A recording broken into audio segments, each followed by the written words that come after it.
Hi everyone, let's talk about war. And to get to war, you want to push the war button right there, and it will come up with your recommended target. And you can scan through the enemy bases and see what kind of levels they are. You can also look at your fellow officer bases too, actually the whole map. And this is while war has started. You'll see at the top the flags that have been collected by your alliance and the enemy, and in this scenario we're winning with a comfortable margin at present. At the top right there you can see how many attacks you have left. You only get 2, and how many the allies have and how many your enemy has, how many total attacks left. Now I decided not to go for my recommended target and go for this level 44 because in our alliance we don't have a huge amount of higher level people, and I'm currently a 37, and I think I was going to go for a 44. So I made sure, always make sure you've got reserves in place, additional troops that you can count on to help assist. I have additional Facebook slot available to me, and I've assigned all my strike force to give me as much chance as possible, because this is going to be a difficult fight. This guy's a lot higher than me. I've got my bonus points ready. I can do everything I can. I think I'm prepared enough.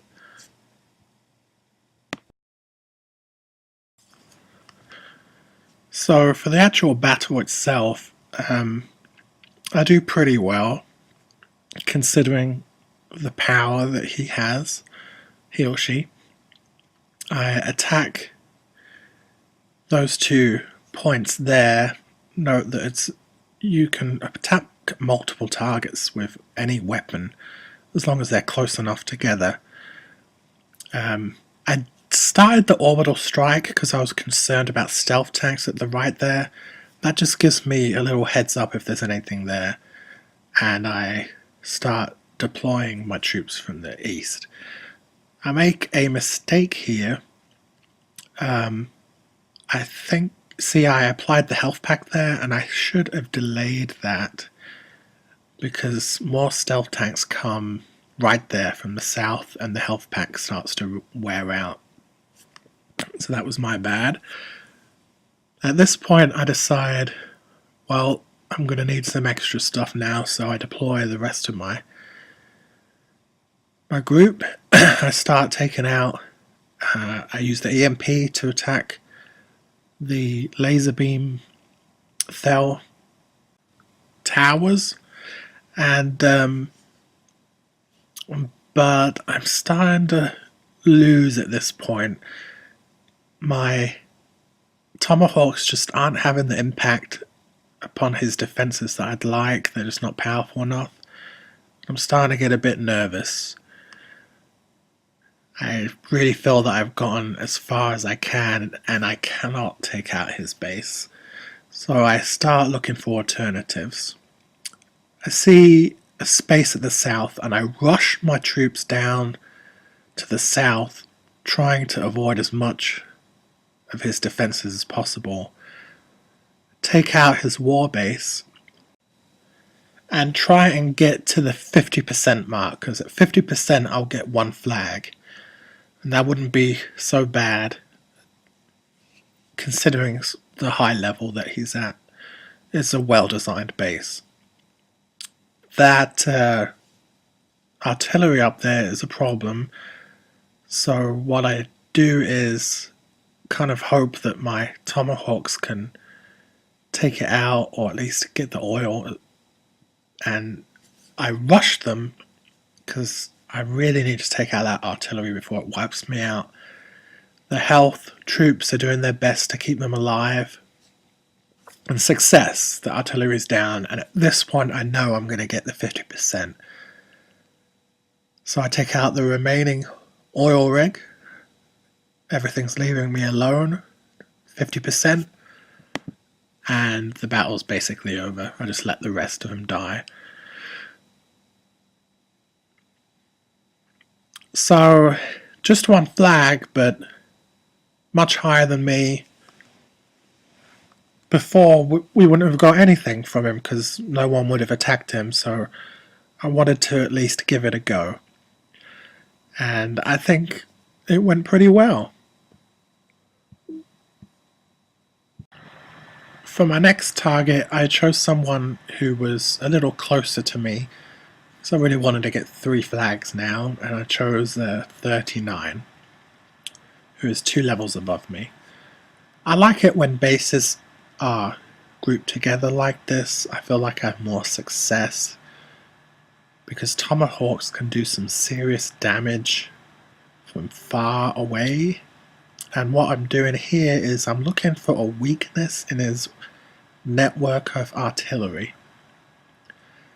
And I'm just trying to determine the best placement for my troops on my attack run. I'm looking for that gap or the best scenario.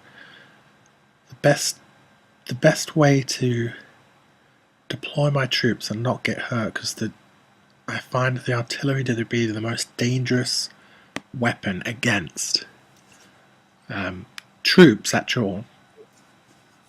The soldiers themselves can be just obliterated by the artillery, and they're susceptible to stealth tanks too, and that's why you use your health packs always.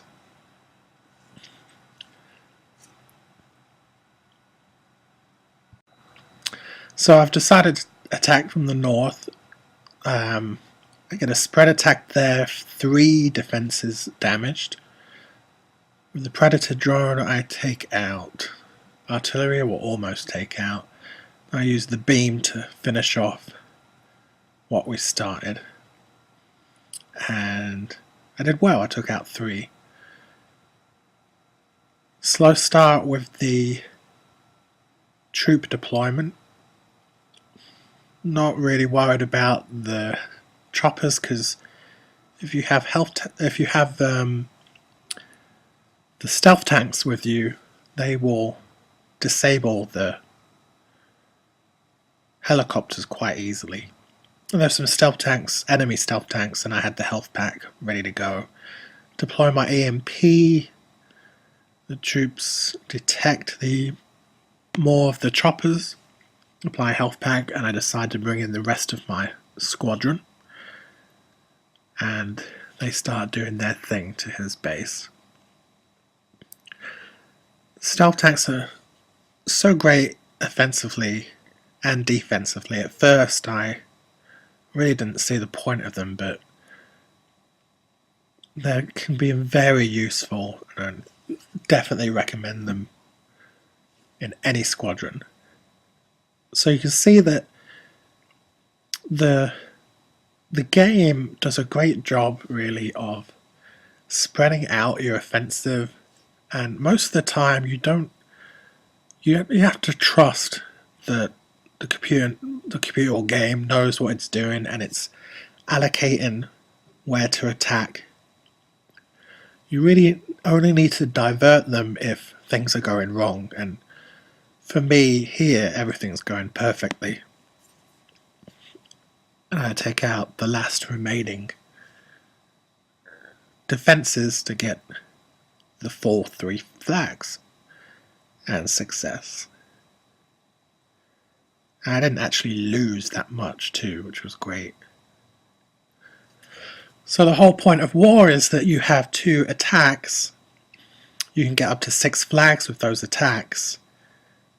I contributed 4 to the alliance, and war itself takes 24 hours.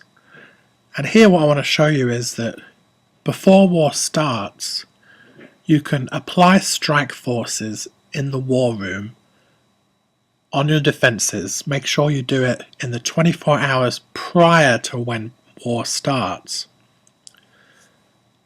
and that will make sure that your base is ready for defense, because defense plays a part too. So I hope this helps a little bit with war. It can seem a bit daunting at first, but once you get the hang of it, it can be a lot of fun.